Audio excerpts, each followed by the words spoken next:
Ugh.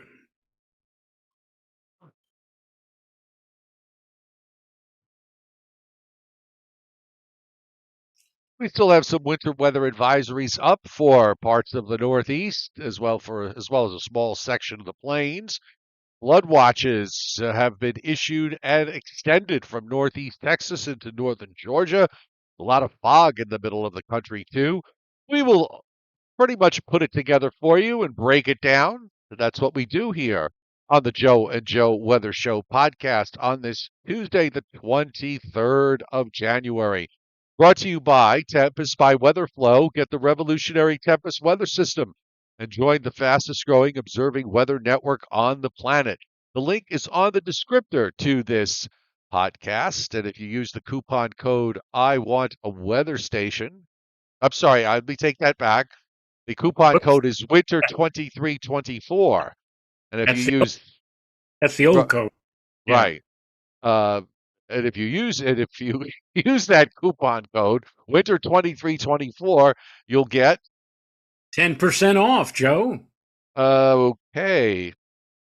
How are you tonight? I'm fine. Happy anniversary to you on this, I believe it's the eighth anniversary of the Great Blizzard of 2016. Yes, that is correct. It is. Got some. You got Facebook stuff too, didn't you? Well, no, it came up in my Facebook memories, and I tell you true, where I am, we got 11 inches of snow. New York City, Central Park, biggest snowfall ever, 27.5 inches. And meanwhile, just a stone's throw to my north, up in Hopewell Junction in Dutchess County, they barely had enough snow to cover the grass. It was that close, that sharp a line between a ton of snow and no snow at all, believe it or not. Well, yeah, I think I got 20 inches out of that on Long Island. I think it was 20, something along those lines. They're all lumped into one. I'm getting memories of snowstorms that I don't remember anymore. But at least there's one that came up yesterday, I think, with the pictures that I took of the snow on my around my house, and it's like, oh, okay, it looked like that once. Yeah, it was quite a storm, and that was the one that the NAM made its mark. All of the global models were talking about 4 to 8 or 6 to 9 inches of snow, which was a palatable amount of snow. But the NAM, for several days, kept saying New York was going to get bombed with, 20 inches, 25, 30 inches of snow, and we said, "Oh, come on, that can't happen." And then, literally at the last minute, the night before, all the other models said, "Yeah, that's a good idea. We're going to go for the same thing." And Yeah, next, which was a Saturday, that was a boom. winter where the Nam hit home run after home run after home run. It was it did a great job that year. Hasn't been doing a very good job since, but it did a great job that particular year.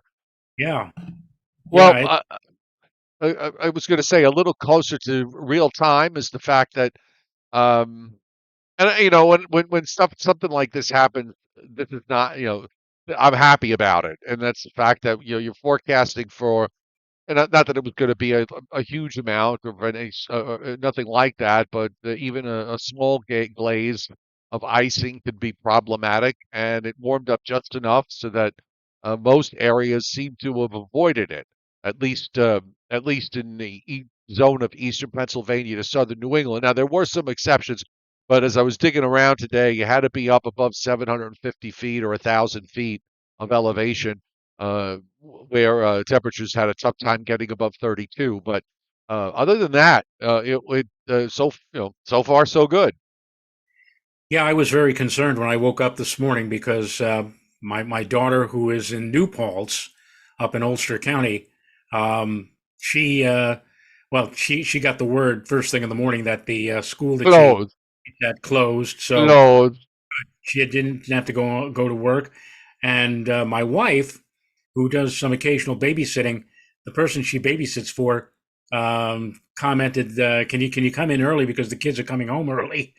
and I wasn't too pleased at that. But in the overview of things, we didn't have much to worry about because the icing, which I was concerned with, or the potential icing, really never materialized, and the temperatures uh, held mostly in the mid to upper 30s through much of the day. So, um, if there was any kind of freezing precipitation, it was maybe some pellets of sleet, not freezing rain, which would have caused a glaze. And overall, it was not too bad at all on many roadways. So I'm very thankful for that.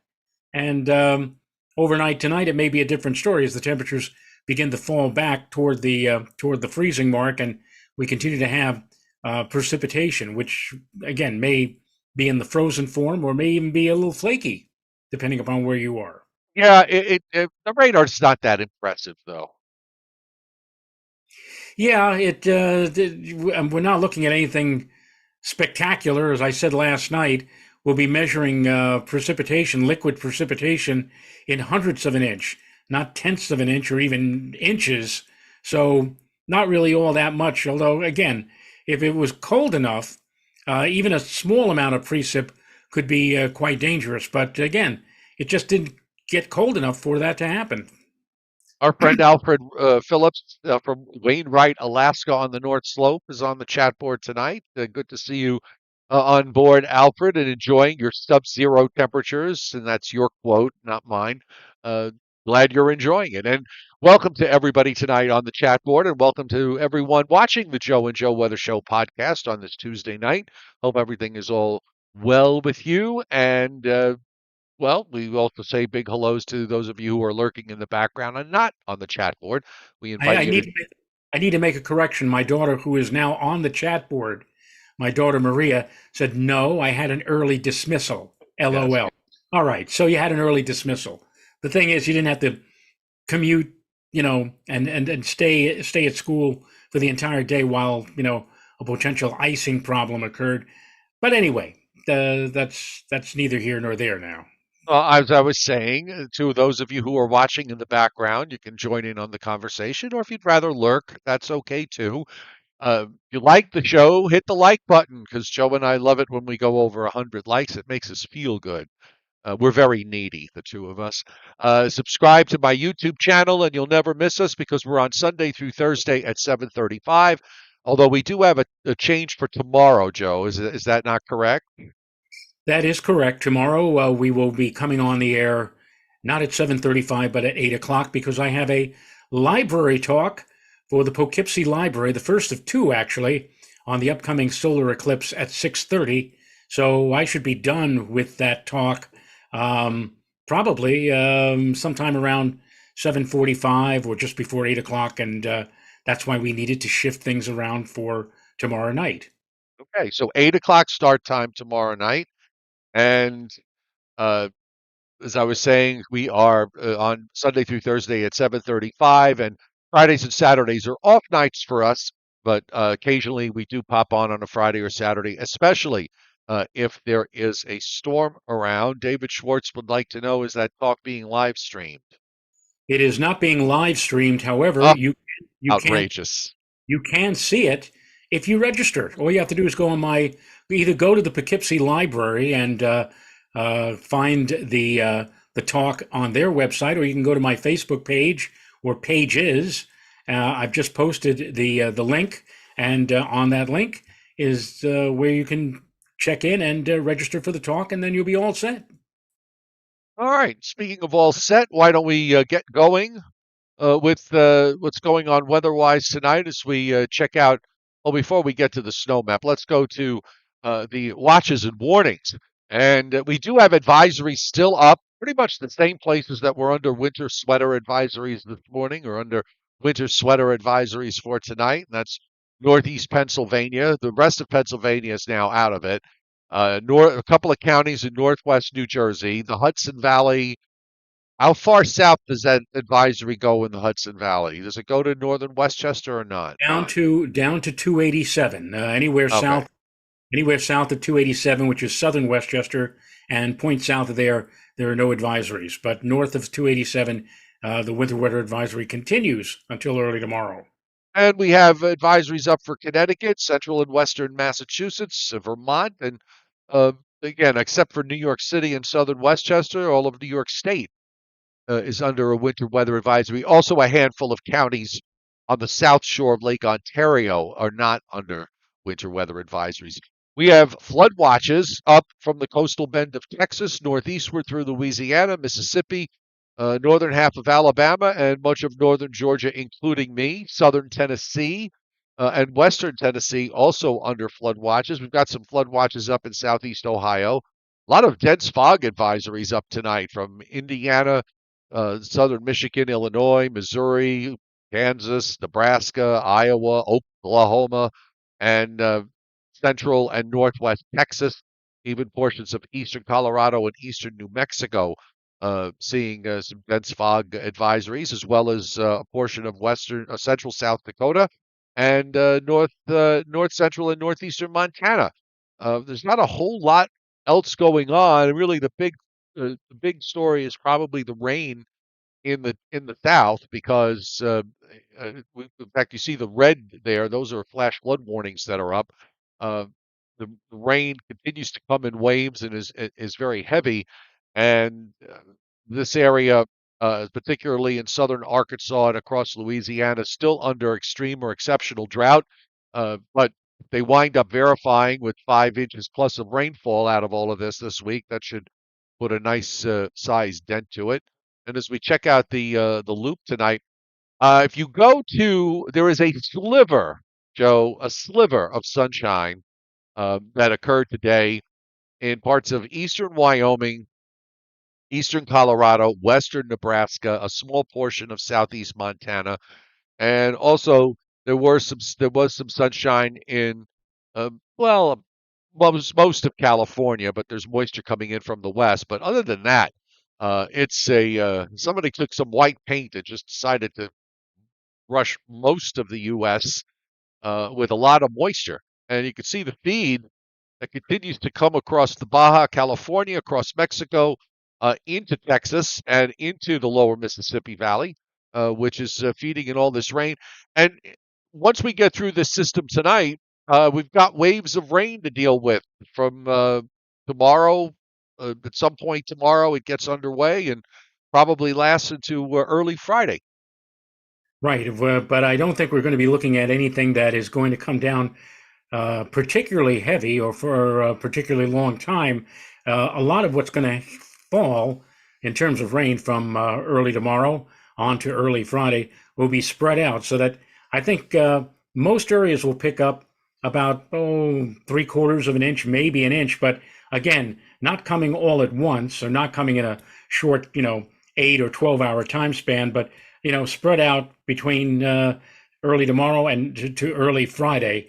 So that should preclude any major flooding problems. However, there could be enough, what with some of the melt off from some of the snow, to cause some standing water problems on some roadways um, over that same 2 day time span. All right, let's check out what's on the radar. We'll go first to the northeast, and there's some light precip in Connecticut, Massachusetts, Rhode Island. When I looked at the odds a little while ago, they weren't reporting anything especially heavy. In fact, most stations were just reporting cloudy skies. But we do see some heavier precip now that is back over in north central Pennsylvania and moving through uh, western and central New York, and that's moving straight eastward. So that's probably going to come in. And yeah, with a little bit of cold air, and we do emphasize a little bit of cold air that is bleeding southward, probably going to see some places get the white stuff, which is why they got the advisories. I'm pulling up some of these obs, Joe.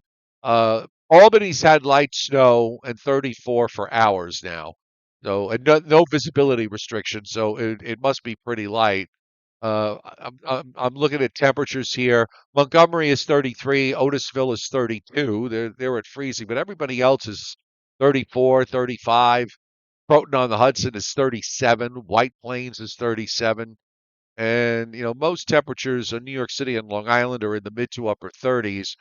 In Connecticut, we've got mixed precipitation in Meriden, Meriden, Meriden. I thought it was Meridian. It's Meriden. Um, Light rain everywhere else, even Hartford. Hartford's usually a cold spot. Bradley and Hartford are both reporting 34. Willimantic is 32. Just want to check to see some observations in upstate New York, just to see Chuck what's. Cardillo, Chuck Cardillo on the chat board reporting to us, Joe, that he has moderate snow right now Of and course he does, naturally. well, you know, altitude. Every altitude will do that for you. 3,000 feet, yeah. Um, Albany's at light snow 34, Glensville light snow 32. Fulton, Binghamton's moderate. Okay, so they're in that patch now that is moving that heavier precip there that Chuck is getting into. 32 with moderate snow there. Watertown is 32, light snow. Fort Drum, light snow. Um, Raining in what Niagara Falls, Buffalo, Jamestown, freezing. Now, how do you have free? He's got freezing rain in 35 in Wellsville. Well, I don't think they sound very well in Wellsville if they're reporting freezing rain in 35. well, Lots, it's possible if even though the ambient temperature is 35, if the ground is cold enough to allow the rain to freeze on contact, then it could be still freezing rain. But and it is I, after dark now, so it's yeah, yeah, they're reaching.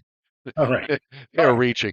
By the way, I would be probably a little bit more concerned with accumulations if the temperatures were in the 20s in upstate New York, or the air is not that cold all the way up, so it's not. Yeah, I I don't know. To me, it's just sort of it's so borderline, and most times when it's borderline, unless it's coming down really really hard, you're not gonna get very much out of it. Well, yeah, you're right. Yeah, you're probably right. No, thank you. We're not Right. talking.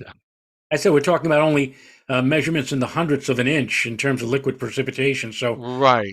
how much can you get out of that when the ambient air temperature is 35? Not much. 7:51 p.m. Eastern Time, January 23rd, 2024. Joe was right. Okay. Well, Uh, or as Paul Winchell used to say on the Winchell Mahoney show, whenever one of the puppets, Knucklehead Smith or Jerry Mahoney, got something right, the other would say, "Oh, novelty night."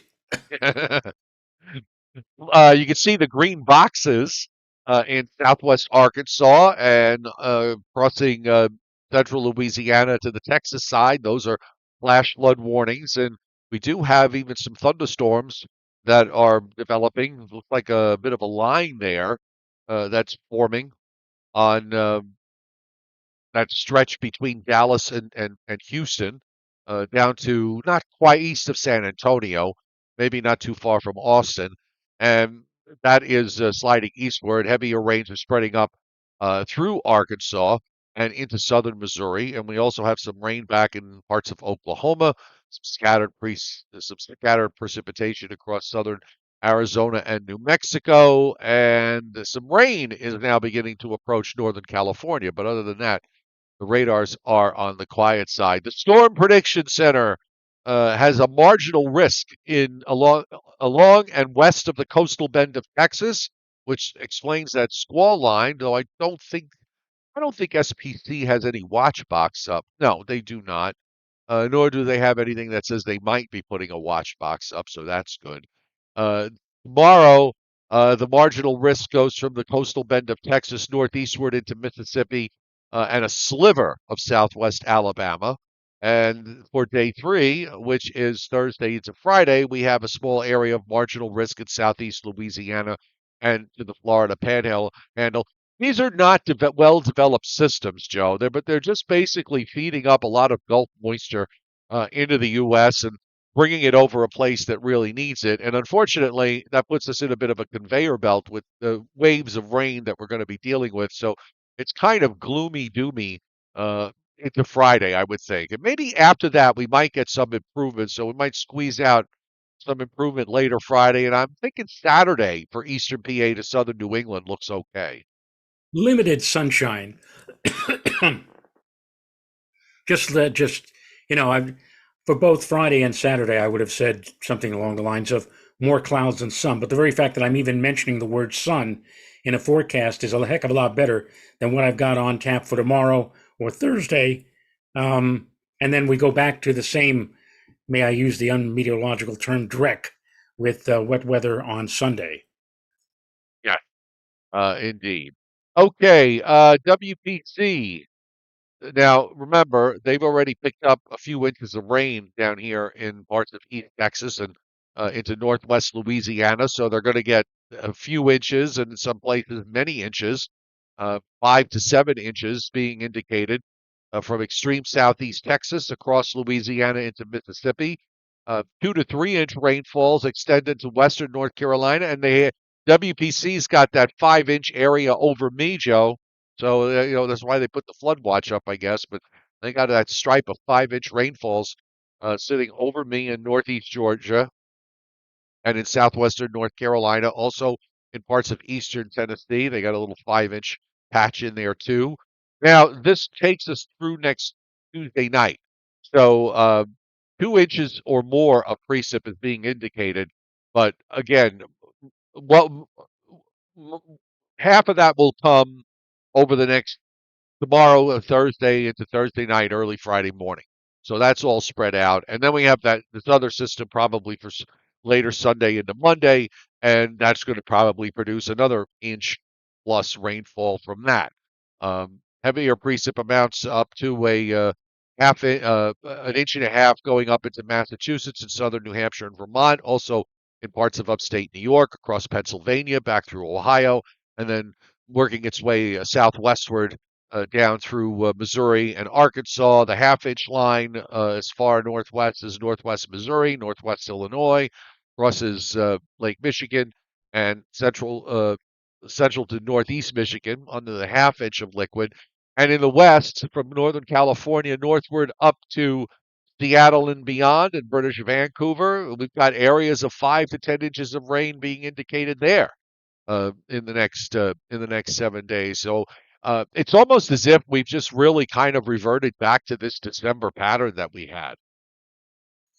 Yes, but it looks like yeah, my personal thoughts are on the second half of the winter, since we're now halfway through meteorological winter and we're approaching astronomical midpoint of winter around Groundhog Day.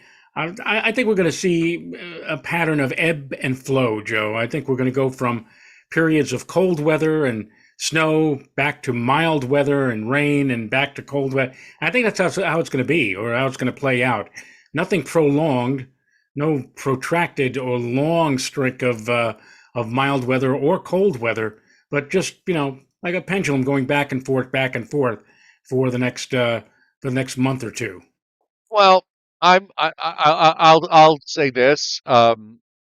It may be a good sign that I'm starting to look at things with a lot of doubt over whether this pattern that we've now gone back to, which is the one that we had, you know, close to the one that we had back in December. I'm having my doubts that we're going to see that change very much over the next several weeks. So if I'm getting ready to wave the white flag, that's usually a good sign because I get to this point where I keep looking for it, looking for it, looking for it, and when I finally am convinced that it looks like it's not going to happen, I have the white flag in my hand, and then inevitably it winds up changing. So that's what I'm kind of hoping for. You know, Well, I I'm think sort of playing reverse psychology, reverse psychology. I'm double reversing. yeah. Well, I think the mild pattern that we're moving into, probably will stay with us through about the middle of February, and then I think we'll see a change again after mid-February All toward right. cold, Well, your or, guess is as good as mine, I suppose. or after the Super Bowl, Right. which comes first. Lou Arizio bangs the tip jar tonight. Thank you, Lou Arizio. Most appreciated. Thank you for hitting super chat. Okay, we've got some snow in the forecast somewhere. I got to find it. No, that's not it. David Uh, Court, you're a little early on the ringing the bell. We only got about 80 likes so far, so no bell ringing until we hit 100. all right, so here's WPC's exciting snowfall 72-hour probability of at least 2, which is confined to central and northern Maine and a few patches across New Hampshire, Vermont, and in northeastern New York. And that's it. So even with what's falling down tonight, you can see they have an almost zero probability of accumulating of 2 inches of snow anyway in areas south of that. And to the west, we've got a kind of a mishmash of areas of 50% or higher of for 2 inches, but this is not impressive. And even if we jump, if I put up the 8 inch just for laughs, I mean you could tell that it's sorely lacking here, even in places that normally see big snowfalls out in the west or have very low probabilities that they'll get anything more than just a few inches, maybe four, and that and that's just about it as far as that is concerned. But they did notice. I'm just gonna because I didn't reopen it, so I'm gonna open it now. So let's go to the long range from WPC, our good friends at WPC. So this is for Sunday into Monday. So they have a 10 to 30% chance. I'll just make it a little darker here. They have a 10 to 30% chance. You know, this area in West Virginia has has been one area that's this winter seems over and over again to get into some heavy snowfall. They've got a 30 to 50% chance there in that spine of the Appalachians. 30 to 50% chance of at least several inches, let's call it, or a few inches, and then 10 to 30 in the light green in northeastern Pennsylvania, northwest New Jersey, the Hudson Valley north of Route 80. Well, not quite north of Route 84, but somewhere between 287 and 84. And Connecticut north of Route 15. And then you've got a lot of dark green in upstate New York and Vermont, New Hampshire, into Maine, into Massachusetts, of a 30 to 50% chance for at least a few inches. And a blue spot there in southern New Hampshire is a 30 to 70% chance. This goes with this low that we've been watching with models going back and forth, and we've been sort of referencing the idea that the only way you're going to wind up with snow further south than this is if the high is a little stronger, the low is a little further south, and you have enough draining of cold air, plus the fact that everything has to time perfectly. Because if it doesn't time perfectly, it ain't going to happen for the coastal plain. And I will tell you that, in my opinion, most times it doesn't happen perfectly. So I would, even though you have models are still occasionally doing, want to try to bring some colder air down to the coast. I find it difficult to accept given the pattern that we're in. And what is that blue area? That's not the white. I mean, the Green Mountains in Vermont are further to the north, so I'm not sure why Well, they would. where are the White Mountains in Vermont? The White Mountains are in the that's in New Hampshire. New Hampshire. Okay, so is that like the northern part of the Berkshires then? Well, the Berkshires are. Yeah, all right. Well, The Berkshires are western Connecticut into western Mass. and Western Massachusetts, and I'm not sure if they extend. I don't think they extend that far north into Vermont, though. Oh, well, Well, whatever. whatever. It doesn't. Polyester. It doesn't involve us, so what the heck? Nope. No. I was waiting for the 18Z GFS to go squirrely again, which of course it didn't. And there's that. And as we, look at this upper air pattern, I mean, it's just so wrong. I mean, it just is wrong. Take a look at, look at the flow in the Pacific here. I mean, it's just, oh, there's the cold air connection, and this is where you wind up with these glancing blows of cold air because the there's a little bit of a polar jet that extends south of James Bay, and you've got highs that are riding along it, but there's no blocking here. So anything that comes down, any high that comes down, has no staying power. So that's why I was saying about the fact that it has to time perfectly. And as we go forward, we've got ridging here in the eastern part of the United States. All lower, this is completely the opposite up here. This is all lower than normal pressures across the Arctic region and across Greenland. This is a positive Arctic oscillation. Okay, let me put that back up again. This area up here. is a positive AO. Okay. And it's also a positive NAO. And that's exactly the opposite of what we had for the last 2.5 weeks or so. Right. So until that changes, you've got a problem. If you want to get winter weather in here, and as I said for this weekend, you do have a fairly well-defined upper low that actually goes up into Ohio and then kind of slides off the Jersey coast, and higher pressures up to the north. So again, it would have to time perfectly. Then that goes out. There's a lagging trough behind it that comes through for the middle part of next week. Maybe that gives a bit of a quick shot of colder air for a day or so, and it won't exactly be Arctic air. It'll be the lesser quality cold air. And as we go longer term and move now into February 3rd and 4th, well, I mean, you've got this big ridge that develops over Hudson Bay and points northward, which is not exactly what you want to see. There's stuff rotating off of Atlantic Canada, so we're kind of close to that. That sort of gives you a cold flow to an extent like this, but doesn't give you anything storm-wise unless you got a diver in there. And then after that goes out, you get toward around February 7th or 8th, you start to see some changes, but it's not exactly a strong pattern. You get that flow from Canada that's got the northwest flow out of Canada is here at the end of the forecast period. But you know what, Joe? That takes us to February 8th. Uh,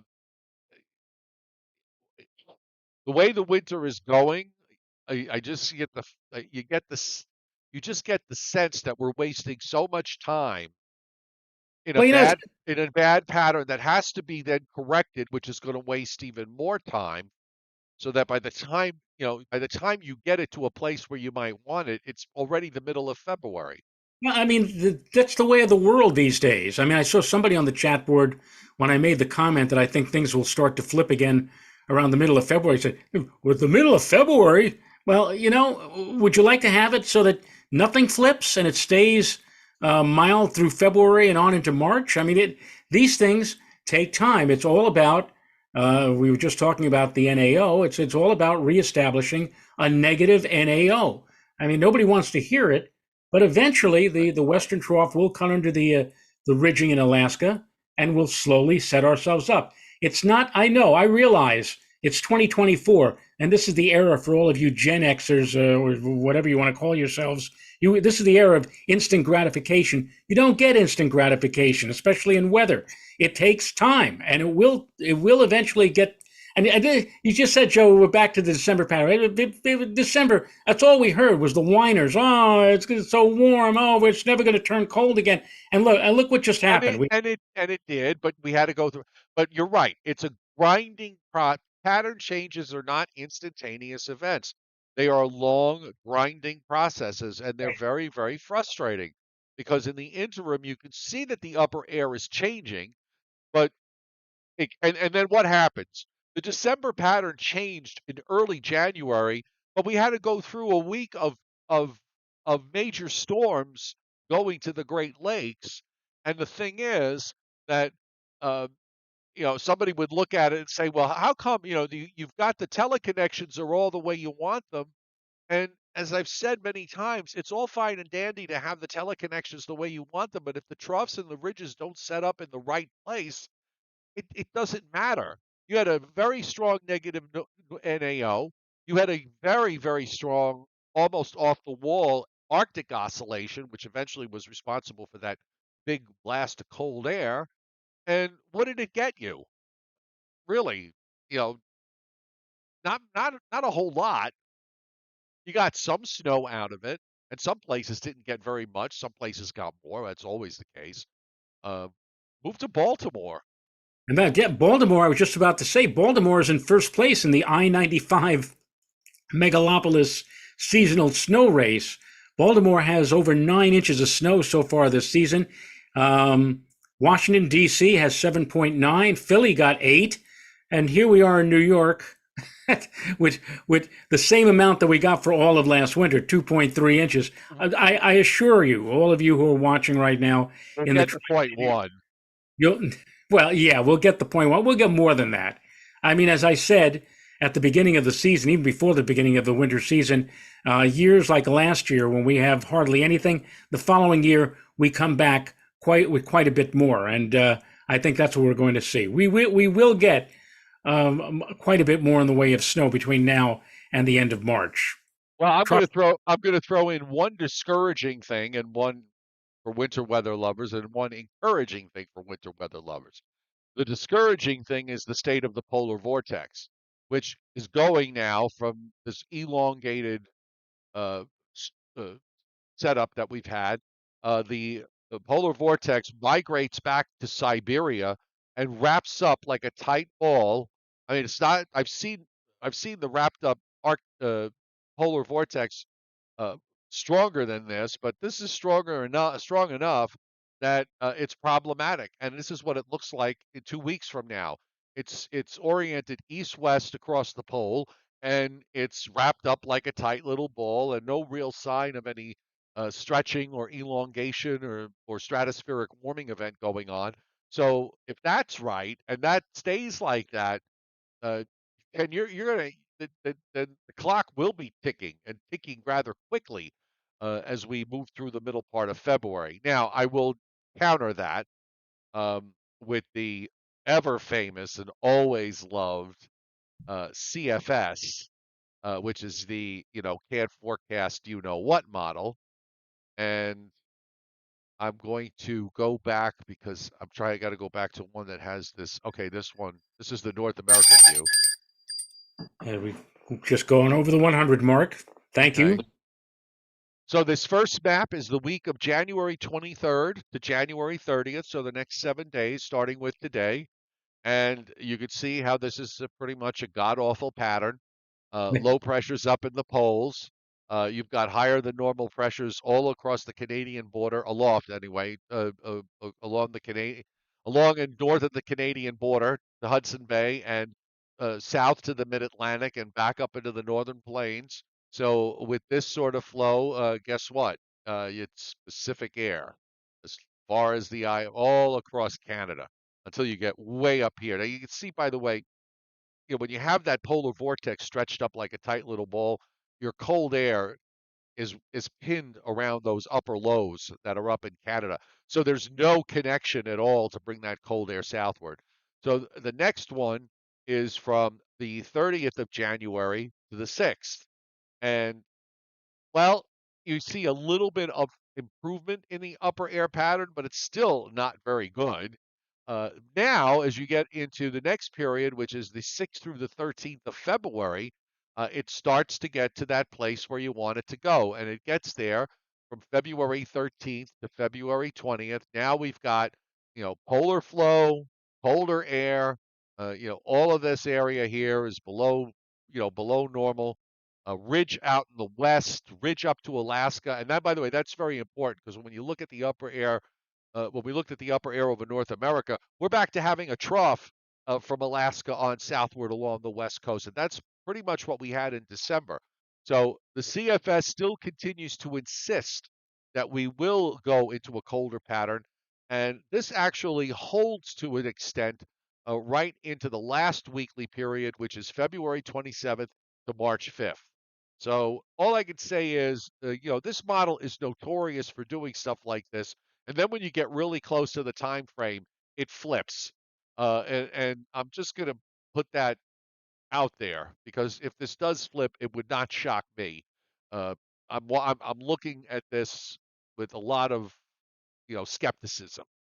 Uh, and the funny thing was, Joe, following the CSF ahead of this Arctic air blast, in December, it was forecasting all of this, and then when we got into January, it took it all away, and then it wound up that it was right to begin with. So I don't know why the model suddenly flipped when we got closer, because it ended up going to the way it originally had it. But the CFS gives you hope. The look of the polar vortex in the stratosphere gives you despair. Mr. Ruben Fairchild on the chat board. Or should I say, Well, Mr. Fairchild, the Storm Chaser Weather? That's his new name, I handle. handle. Said, I told you all a month ago with Mr. Dave T that you'd be flipping burgers before the pattern flipped. I was ridiculed once again for knowing nothing, but look who's laughing now. Well, Mr. in but the Mr. house. Reuben Fairchild, we're going to ridicule you anyway. But I mean, the pattern did flip, didn't it? Did it not go to frigidly cold weather over much of the. Oh, pish posh. Oh, well, all right. Joe, you cannot, you're trying to confuse the whole issue with facts. Right. And we can't have that here on the Joe and Joe Weather Show podcast, which is on Sunday through Thursday at 7:35 p.m. And if it was up to Reuben Fairchild, we'd be on live 24/7. But we're not. So there. Uh, anyway, You do I 12 hours, I'll do 12 hours each day. yeah, that's going to happen. There's tonight's weather system, which is again fairly weak, goes out. Next wave of moisture comes up. Uh, some freezing rain and rain up in northern Vermont, New Hampshire, and Maine, and some snow way up. Not even it doesn't even get to Caribou as far as snow is concerned, but we get to some rain here. I'll just switch to the radar portion of this. Take a look. So, here's the radar. So, tonight's stuff is just blotchy. Then you got tomorrow night into Thursday some rain, and then it kind of sits overhead. Lasts into Thursday evening. There's one more surge Thursday night. Most of it is to the north, and then that goes out, and we get some improvement. And now we've got the last in the series of these waves, which on Saturday will be in Arkansas. And you can see one high is coming down into New York State and moving out. And then there's another high that's way up here in Canada that is moving southeastward. But again, the timing now in this run is wrong. Because that high is taking longer to build in, guess what? Primary low now gets up into almost to northeast Ohio, northwest Pennsylvania, and then redevelops off the New Jersey coast. Well, guess what? If that happens, you'd have to go from Albany north to get any snow, which is sort of what the GFS is implying here. Yeah. Well, Now, no, go on. I'm sorry. no, there's not much I can add to that. So, No, the European's further south because it brings. Let me just bring the European up from earlier today. And again, just a note of caution that this is not precip type. This is precip amounts. So it doesn't delineate between what's rain and what's snow. This is Saturday. This is the 90 hour is Saturday morning. It's got a low in Mississippi and Alabama, which is much further south. And that's what the European was doing on the 0Z on the 12Z run. Let's take a look. Yeah, I mean, it has a track much further south than the GFS, but it also brings the high to the north down a bit faster. You can sort of see it peak there. This is early Sunday morning. Low goes in, the primary goes into West Virginia and then redevelops right on the New Jersey coast. In this particular instance, on the European, it actually had snow down almost to just about to Route 84, or even just a little bit south of Route 84 with this sort of track. But in order for this to be anything of consequence, you're going to need that high to be stronger and further south to sort of keep this low from getting as far north as it does. And I think that's a long shot. Gets a little colder behind it early next week with troughing off the East Coast. It looks like there's another cold front that comes through on Wednesday. And then after that, and that's it in a nutshell. indeed, It's that's awful. quite a big nutshell. It is. It's quite awful. All right. All right. So here we are back on full screen, and I'm back on headsets because I think the audio is better with headsets than it is without it. So I decided to go with the headset look again and stick with it. Are we ready for a little bit of Briller Jeopardy? I am. You've got it tonight, right? I do. I definitely do. And with my new fast computer, everything comes up at 100 miles an hour. It's wonderful. Okay, so we're still doing. Thanks to Scott Briller for sending this to me yesterday, last night, and we're all set to know this Briller Jeopardy. The average snowfall for the month of January continues. Okay, and we are going to start with one of the cities on the East Coast that is leaning.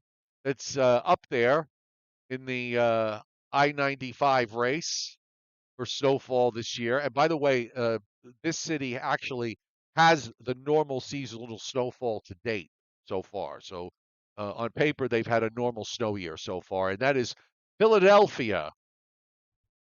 Philadelphia, and of course, Average snowfall for January. Philadelphia. People who have been in the Philadelphia area know that over these last few years, we've been seeing like almost like a snow drought. But assuming that what did we say last night? Central Park 9 inches in January, Yeah. thereabouts. Philadelphia is probably a little bit less. I'll say 7 inches. And so did Lou Arizio, and so did Frank Gilroy, and so did Christopher Bear, and Frank R. and Patrick Darcy and Chuck Cardillo, all saying 7. Alfred Phillips says 7.78, but we'll take that as a 7. And 7 is the correct answer. 7 Yay! is the correct answer. Let's go to Pittsburgh. Pittsburgh. Pittsburgh. Pittsburgh. That's one city I'd like to see. I heard it's a very pretty city. Yes, the I Steel City. the Steel City. Anytime you go, I will tell you this. Anytime you go to a restaurant to have a steak, well, if you go to a steakhouse to have a steak, don't go to have steak at a restaurant. But anytime you go to have a steak at a steakhouse, Joe, order it Pittsburgh style Why? because it's great. Oh, okay. It's All right. seasoned, blackened, and it's usually served either rare or medium rare. Okay. And if Well, you ask, I don't know how you like your steak. Pittsburgh is an elevated. There are two things. Pittsburgh is much further to the west, away from the coast. So, coastal storms don't usually bring anywhere near the snow that, let's say, Philadelphia or South Jersey would get. On the other hand, Pittsburgh, I think, is a colder city than Philly, and also a more elevated city than Philly. And I'm tempted to say basically the same amount for Pittsburgh and Philly, but I won't. I'll say for Pittsburgh, and I said New York has 9, I said Philly has 7. How about all right, 9 inches? I'll say 9. 9. Oh no. No, What? no, no, no, no, no. Um, James H., Patrick Darcy, John Melander, Carol DeCara, James H. again, Frank R., and Shrubby, and Jason Fox, and William Uber, all either said 14 or 12, which leads you to believe, Joe, that the correct answer is 12? no, 14? no, 14, 12. I said, what did I say? I said 9. right?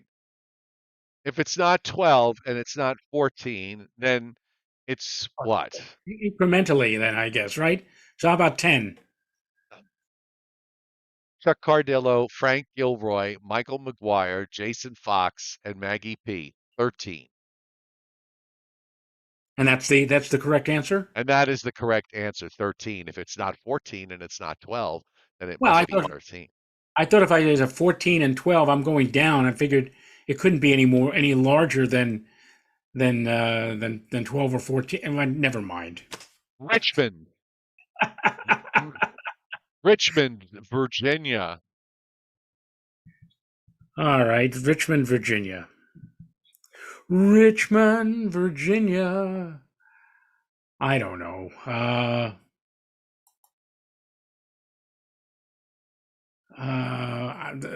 Hmm. They don't get a whole lot of snow in Richmond. They probably don't. I January is probably their big month, or maybe it's February. I'll say 4. And you Craig Carlberg, John Melander, Rich Rothmansky, the chat board moved. Michael Azera, um, Patrick Darcy, Jason Fox, Frank R. All said 4. And Maggie P. All of you said 4. The answer is 4. Okay, Lovely. that's right. I wish Okay. the stupid, I've been playing as we're doing this. I wish the stupid like counter would turn. It doesn't start turning for me until we get like over 150 likes. We have 118 according to what I have on my screen right now. Right, that's what I have, 118. But I'm constantly having to change or to update it. Uh, So 119 actually. nothing. The next city, Joe, is Rochester, New York. Rochester. All right, boss. uh, well, they're of course in a snow belt area, so they are probably going to get more snow than most of the other places we just mentioned. Um, how about 25? Oh, not a bad guess. You and Craig Carlberg both said 25. So did Helen Bertona. James H says 26. And Daniello and Evangelista also says and 26. and Patrick Darcy said 28, which means that Frank Gilroy gets the correct answer at 27. 27. Lovely. And and the last one before we go to the bonus That's three times. That's is three times more than what we get in New York. right. Salt Lake City. Salt Lake City. Ah, Salt Lake City, the greatest snow on earth, as they say. Mm-hmm. Salt Lake City. Sorry for the yawn. I don't know. They're not. It's not like Rochester in a snow belt area, but they are elevated, and they do get quite a bit of snow. They probably get more. Well, and you know what? They probably get more snow, I think, in March, as opposed to January. I don't know. I'll say.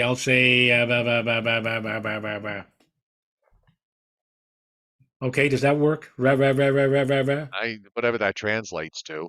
How about 12?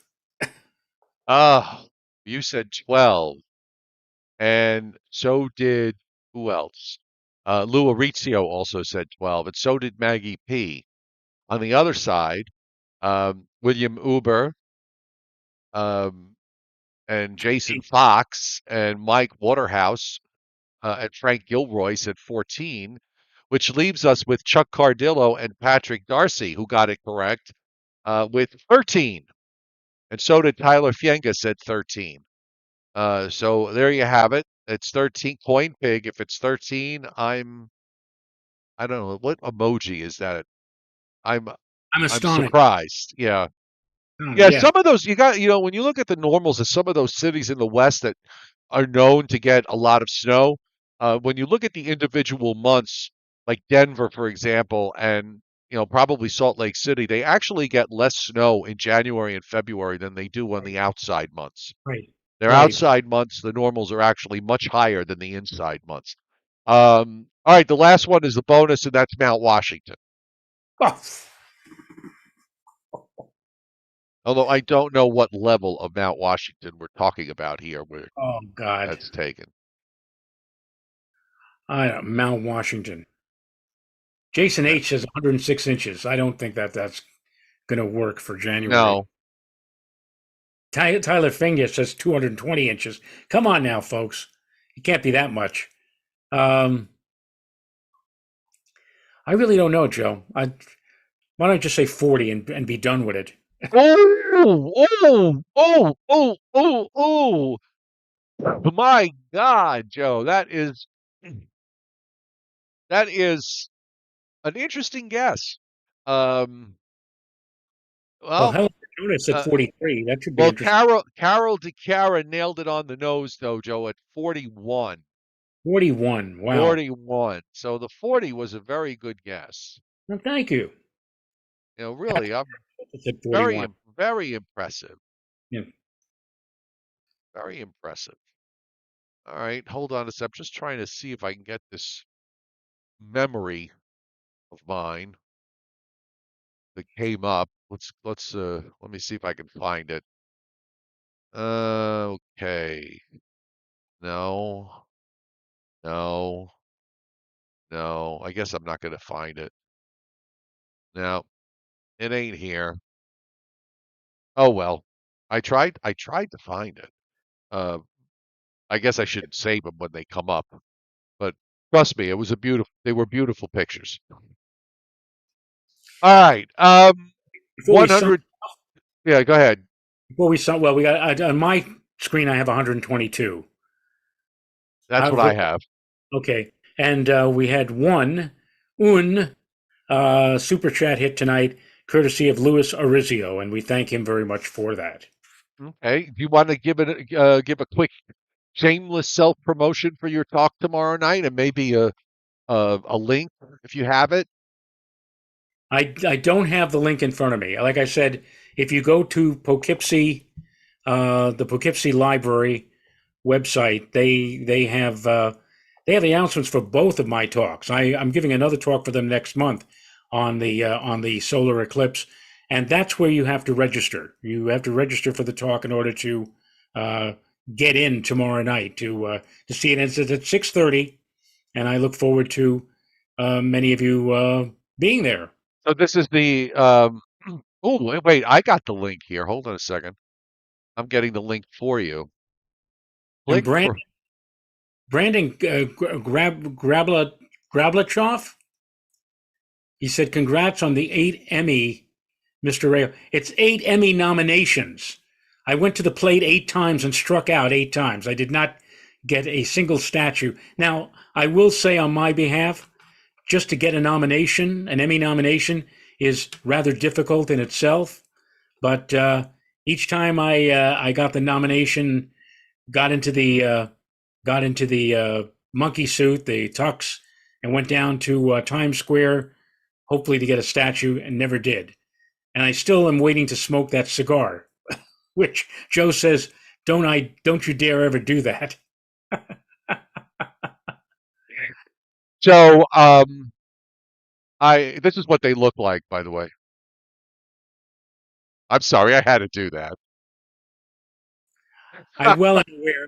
I'm aware of what they look like, Joe. Well, I'm just gonna tell you something that you got to go to those you got to go to those dinners. I did not get to go to the dinner that won that award. Yes, And that and I'm the aware. story and the story about that will be discussed at some future date. Yes. Should we have the opportunity? Something has to happen first for that conversation to take Dennis place. Dennis Casio said you had no chance against Telemundo. I will say, I will say, and this is not sour grapes, but we found out in one of the years that I was nominated that most of the judging was from Miami. each year. They have various locations around the country do the judging for the New York Emmys, and one year it was Miami or Dade County, and that was the year that everybody, all the other stations, channels 2, 4, 5, 7, 9, every other station got wiped out by Telemundo and also by Univision, channels 41 and 47. So Well, all the Spanish yeah, stations that's and what happens. I always say the story about when we had the Suffolk County wildfires, and that year, which was there's some great news coverage that we did, and we won a Cable Ace Award, which I have somewhere for it. And that particular year, Los Angeles did the judging for New York, and for Los Angeles, that Suffolk County wildfire was like a dumpster fire in exactly, their eyes. So, you know, exactly. it's all BS. And the sad part about it is that if we had like a magnitude 5 or Richter 6 earthquake in the tri-state area, which would have caused billions of dollars of damage, if Los Angeles again was judging that, they'd say, ah, big deal. So they had a Richter 5. We get those every few years or whatever. And yeah, it all depends upon where the judging is done. So, Well, that's just the way it goes. yep. What are you going to do? Um, a number of you have put up some very kind words. Thank you, uh, Thank you. from Thank you. both of us. Thank you. Mucho Uh, apreciado. yes.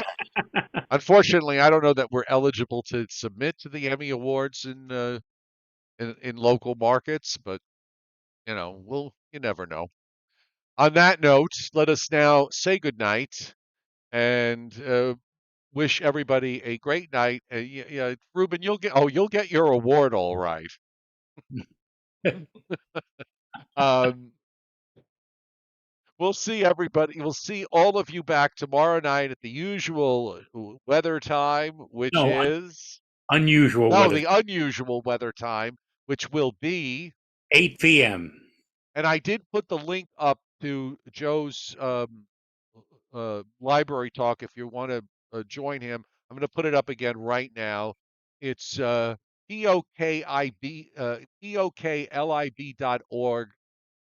POKLIB.org/29783. The link is up there on the top of on the chat board. So go ahead and link it so that you can register and watch his fantastic solar eclipse live stream. And we'll see you tomorrow. See you tomorrow, folks. Night night. Ta-da. And